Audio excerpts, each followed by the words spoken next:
എറണാകുളം പറവൂർ മാഞ്ഞാലിയിൽ കുളിക്കാനിറങ്ങിയ 2 പെൺകുട്ടികൾ മുങ്ങി മരിച്ചു. എളന്തിക്കര സ്വദേശി ജ്വാലാലക്ഷ്മി, കൊടകര സ്വദേശി മേഘ എന്നിവരാണ് മരിച്ചത്. 3 പേരെ രക്ഷപ്പെടുത്തി. ചാലക്കുടി 6-ലാണ് 5 പേർ കുളിക്കാനിറങ്ങിയത്. അലി അക്ബർ ഷാ വിവരങ്ങളുമായി. അലി, എങ്ങനെയാണ് ഈ അപകടമുണ്ടായത്? പെൺകുട്ടികൾ ആരൊക്കെയാണെന്ന് ഇപ്പോൾ തിരിച്ചറിഞ്ഞോ? എന്താണ് ഇപ്പോൾ അവിടെ നിന്ന് ലഭിക്കുന്ന വിവരങ്ങൾ എന്തൊക്കെയാണ്? സ്മൃതി, രാവിലെയാണ് ഈ അപകടം ഉണ്ടാകുന്നത്. ഞാനിപ്പോൾ നിൽക്കുന്ന ഈ പെരിയാറിലേക്ക് ചേരുന്ന ഈ പ്രദേശം, അതായത് ഇവിടെ സാധാരണ കുളിക്കാൻ ഇറങ്ങുന്ന പ്രദേശമാണ്. പക്ഷേ ആ ഭാഗത്ത് രാവിലെ ഈ 5-അംഗ സംഘം കുളിക്കാൻ ഇറങ്ങുന്നു. അതിനുശേഷം ഈ കക്ക വാരുന്നതിനായി അവർ ഈ ഭാഗത്തേക്ക് നീങ്ങുകയായിരുന്നു. ഈ പെരിയാറിനോട് കണക്ട് ആകുന്ന ഭാഗത്തേക്ക് നീങ്ങുകയായിരുന്നു. ഈ പ്രദേശത്തെ പറ്റി ഈ 2 കുട്ടികൾക്ക് ധാരണയില്ലായിരുന്നു എന്നാണ് നമ്മൾ മനസ്സിലാക്കുന്നത്. കാരണം ഇവർ കുടുംബത്തിലെ ഒരു വ്യക്തിയുടെ മരണവുമായി ബന്ധപ്പെട്ട് മരണാനന്തര ചടങ്ങുകൾക്ക് ഇങ്ങോട്ട് എത്തിയ ആളുകളാണ്. ഒരാൾ കൊടകര സ്വദേശിയും ഒരാൾ എളന്തിക്കര സ്വദേശിയുമാണ്. ഇവർ ഈ ഭാഗത്തേക്ക് നീങ്ങുകയും ഈ പെരിയാറിലേക്ക് കണക്ട് ആകുന്ന ഈ ഭാഗത്ത് വെച്ച് ശക്തമായ ഒഴുക്കിൽപ്പെടുകയും ആഴങ്ങളിലേക്ക് പോവുകയുമായിരുന്നു. അത്തരത്തിലാണ് ഈ അപകടം ഉണ്ടാകുന്നത്. ഇവരോടൊപ്പം ഉണ്ടായിരുന്ന 2 ആളുകൾ ആ ഘട്ടത്തിലും കരയിലായിരുന്നു. ഇവരുടെ നിലവിളി കേട്ടാണ് പ്രദേശവാസികൾ ഓടിയെത്തുന്നതും രക്ഷാപ്രവർത്തനം പ്രാഥമിക ഘട്ടത്തിൽ ആരംഭിക്കുന്നതും. ഈ ഒഴുക്കിൽപ്പെട്ട 3 പേരിൽ ഒരാളെ ആദ്യം തന്നെ കണ്ടെത്താൻ സാധിച്ചു. അയാളെ മറ്റാരോഗ്യ പ്രശ്നങ്ങളില്ലാതെ തന്നെ കണ്ടെത്താൻ സാധിച്ചു. പക്ഷേ 2 പേരെ കണ്ടെത്താൻ ഏകദേശം അരമണിക്കൂർ 3/4 മണിക്കൂറോളം സമയം എടുത്തു. ഈ സമയത്തിനുള്ളിലാണ് ഇവരുടെ നില അപകടകരമായ രീതിയിലേക്ക് പോയത്.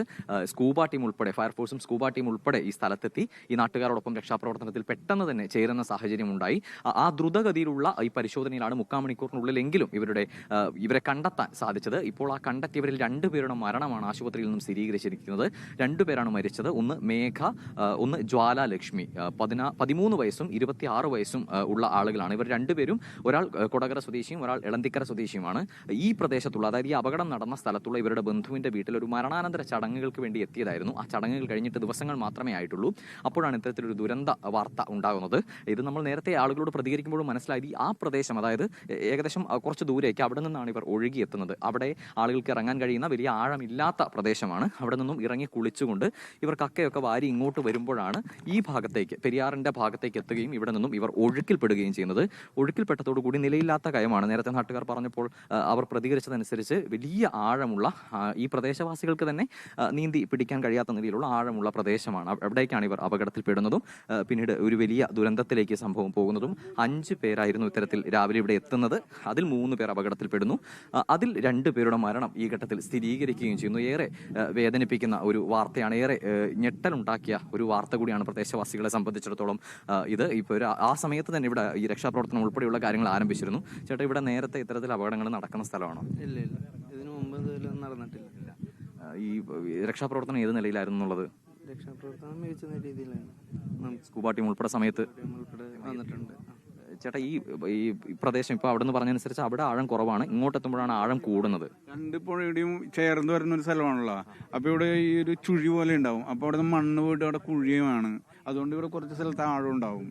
അതുകൊണ്ടാണ് പെട്ടെന്ന് അവരിങ്ങോട്ട് നടന്നു വന്നപ്പോൾ ഈ ആഴവർക്ക് അറിയാൻ സാധിച്ചില്ല. അങ്ങനെയാണ് അതിൻ്റെ അകത്ത് പെടുന്നത്. അവിടെ വെള്ളം കുറവാണല്ലോ. അപ്പൊ അതിനനുസരിച്ച് അവർ നടന്നു വന്നു. ഇവിടുത്തെ ആഴവർക്ക് അറിയാൻ സാധിച്ചില്ല. അങ്ങനെയാണ് അവർ പെട്ടെന്ന് അതിൻ്റെ അകത്ത് പെടുന്നത്. ഒരാൾ കൂടി ആശുപത്രി തുടരുകയാണ്. അവരുടെ ആരോഗ്യനില സംബന്ധിച്ച് എന്തെങ്കിലും വിവരം നിങ്ങൾക്ക് ലഭിച്ചിട്ടുണ്ടോ? ഇല്ല, ഇപ്പോഴും ലഭിച്ചിട്ടില്ല. ഇല്ല. സ്മൃതി നമ്മൾ പറഞ്ഞതുപോലെ അവിടെ കുളിക്കാൻ ഇറങ്ങുന്ന ഒരു കടവ്, സാധാരണ ആഴം മാത്രമുള്ള ഒരു കടവ്. അവിടെ നിന്നും ഇറങ്ങി ഈ കുട്ടികൾ ഈ ഭാഗത്തേക്ക് നീങ്ങുകയായിരുന്നു. അവർ കക്ക വാരി ഈ ഭാഗത്തേക്ക് നീങ്ങുകയായിരുന്നു. ഈ ഭാഗത്തേക്ക്, പെരിയാറിലേക്ക് ചേരുന്ന ഭാഗത്തെത്തിയപ്പോൾ വലിയ ചുഴിയുണ്ട് എന്നാണ് നാട്ടുകാർ പറയുന്നത്. അവിടെയാണ് ഇവർക്ക് നിയന്ത്രണം നഷ്ടമാവുകയും വലിയ അപകടത്തിലേക്ക് പെടുകയും ചെയ്തത്. എന്തായാലും രാവിലെ തന്നെ വേറെ ഞെട്ടിക്കുന്ന ഒരു വാർത്തയാണ് പറവൂരിൽ നിന്നും പുറത്തു വന്നത്. 2 പേരുടെ മരണവും ഈ ഘട്ടത്തിൽ സ്ഥിരീകരിക്കുന്നുണ്ട്. ഒരാളുടെ നില അതീവ ഗുരുതരമായി തുടരുകയാണ്. തൊട്ടടുത്തുള്ള മെഡിക്കൽ കോളേജിൽ അതീവ ഗുരുതരാവസ്ഥയിൽ തീവ്രപരിചരണ വിഭാഗത്തിൽ ചികിത്സയും തുടരുകയാണ്. എന്തായാലും ഈ നാട്ടുകാർ വലിയ ഞെട്ടലിലാണ്. അവരുടെ ദ്രുതഗതിയിലൂടെ ഇടപെടൽ കൂടി എടുത്തു പറയേണ്ടതുണ്ട്. കാരണം ആദ്യഘട്ടത്തിൽ തന്നെ ദ്രുതഗതിയിൽ തന്നെ ഒരാളെ രക്ഷിക്കാൻ സാധിച്ചത് കൃത്യസമയത്ത് ഈ കുട്ടികളുടെ നിലവിളി കേട്ടുകൊണ്ട് പ്രദേശവാസികൾ ഓടിയെത്തത് കൊണ്ടുകൂടിയാണ്. അലി അക്ബർ ഷാ, ദുരന്ത വാർത്തയാണ്. 2 പെൺകുട്ടികളാണ് മുങ്ങി മരിച്ചിരിക്കുന്നത്. ഒരാളുടെ നില ഗുരുതരമായി തുടരുന്നു. 5 പേരാണ് പുഴയിൽ ഇറങ്ങിയത്.